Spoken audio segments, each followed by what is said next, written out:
തൻ്റെ ഇപ്പോഴത്തെ ഈ ഗതി കണ്ട് സഹതാപമാർന്ന മുഖത്തോടെ നിർനിമേഷനായി കണ്ണുകൾ ഈറനണിഞ്ഞു നിൽക്കുന്ന ആ ചെറുപ്പക്കാരെ നോക്കി മുക്കൗക്കിസ് മെല്ലെ പറഞ്ഞു തുടങ്ങി. എല്ലാം നാഥന്റെ പരീക്ഷണം തന്നെ.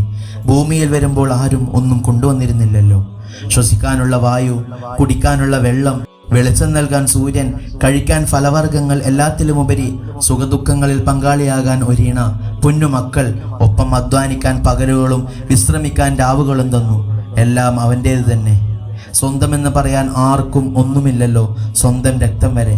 എല്ലാം നാഥനായ റബ്ബിന്റെ കരുണ. വിശാലമായ ഈന്തപ്പനത്തോട്ടങ്ങളും ഒട്ടകക്കൂട്ടങ്ങളും കാഫിലകളുമെല്ലാം അവൻ്റെ ഔദാര്യം. നേടിയതൊന്നും ആരും സ്വയം ഉണ്ടാക്കിയതല്ല. ലോകം കാൽച്ചുവട്ടിലൊതുങ്ങിയെന്ന് അഭിമാനിക്കുന്നവനും സ്വന്തമായി ഒന്നുമില്ല, സ്വന്തം ശരീരം പോലും. സൃഷ്ടികളിൽ ചിലരെ അവൻ സമ്പന്നരാക്കി, ചിലരെ ദരിദ്രരും, ചിലരെ ഉന്നതരും, ചിലരെ താണവരും. എല്ലാം പരീക്ഷണങ്ങൾ മാത്രമാണ്. നൽകാൻ കഴിവുള്ളവനും എല്ലാം നൽകുന്നവനും അവൻ തന്നെ. അവൻ തന്നതൊക്കെയും അനുവാദം കൂടാതെ തിരിച്ചെടുക്കാൻ അവകാശം അവന് തന്നെ. അവൻ എത്ര അജയ്യൻ! പിന്നെന്തിനു നാം ദുഃഖിക്കണം? നാം വെറും അടിമകൾ, അവൻ യജമാനൻ. അനുസരിക്കലാണ് നമ്മുടെ ധർമ്മം, കരുണ ചെയ്യൽ അവൻ്റെയും. മുക്കൗക്കിസ് പറഞ്ഞു നിർത്തി. ആ കൊച്ചു കുടിലിൽ നിശബ്ദത. എല്ലാവരും മൗനികൾ. സർവരുടെയും കണ്ണ് മുക്കൗക്കിസിൽ. അല്പം കഴിഞ്ഞ് നിശബ്ദതയെ മുറിച്ചുകൊണ്ട് മുക്കൗക്കിസ് ചോദിച്ചു, ഞാൻ എത്തിപ്പെട്ട ഈ നാടിന്റെ പേരെന്താണ്? ബനു ഖുറാസ. അവർ പറഞ്ഞു. രാജാവിന്റെ പേര്? അബ്ദുൽ അസീസ്. ധർമ്മിഷ്ഠനാണ്, മഹാമനസ്കനും. വാർദ്ധക്യത്തിലെത്തിയ ഞങ്ങളുടെ രാജാവിന് അനന്തരാവകാശികളായി ആരുമില്ല. അദ്ദേഹം നിങ്ങളെ സഹായിക്കാതിരിക്കില്ല. രാജാവിനെ മുഖം കാണിക്കാൻ തന്നെ മുക്കൗക്കിസും തീരുമാനിച്ചു. മറ്റൊന്നിനുമല്ല, ദൈനംദിനം ചെലവുകൾക്കൊരു മാർഗം കണ്ടെത്താൻ സഹായിക്കാൻ പറയണം. ആ ദിവസം മുക്കൗക്കിസ് കുടിലിൽ തന്നെ കഴിഞ്ഞു.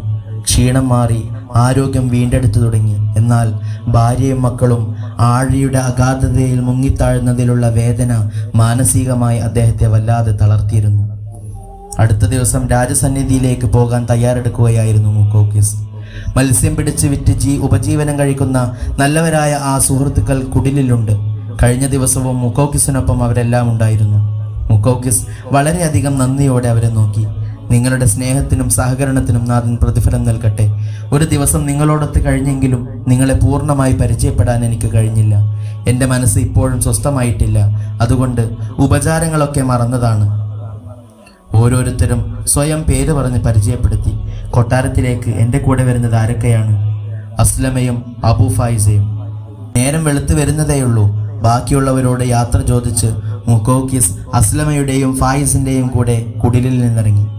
ഇനിയും നമുക്ക് കാണാം ഇൻഷാ അല്ലാഹ്. ഒട്ടകപ്പുറത്തായിരുന്നു യാത്ര. ആ കടപ്പുറത്തു നിന്ന് കൊട്ടാരത്തിലേക്ക് ഏകദേശം 10 മൈൽ ദൂരമുണ്ട്. ബുദ്ധിമുട്ടില്ലെങ്കിൽ താങ്കൾക്ക് ഞങ്ങളിൽ ഒരുവനായി കടലിൽ അധ്വാനിച്ച് ജീവിക്കാം, യാത്രക്കിടയിൽ അസ്ലമ പറഞ്ഞു.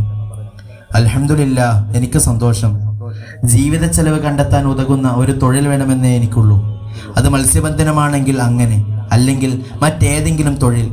ഏതായാലും രാജാവിനെ മുഖം കാണിക്കട്ടെ, എന്നിട്ട് പറയാം. മുക്കൗക്കിസിന്റെ മറുപടി. മരുപ്രദേശവും വിശാലമായ ഈന്തപ്പനത്തോട്ടങ്ങളും താണ്ടി ഒട്ടകങ്ങൾ മുമ്പോട്ട് നീങ്ങി. മുക്കൗക്കിസ് കൗതുകത്തോടെ താനെത്തിയ പുതിയ നാട് കാണുകയായിരുന്നു.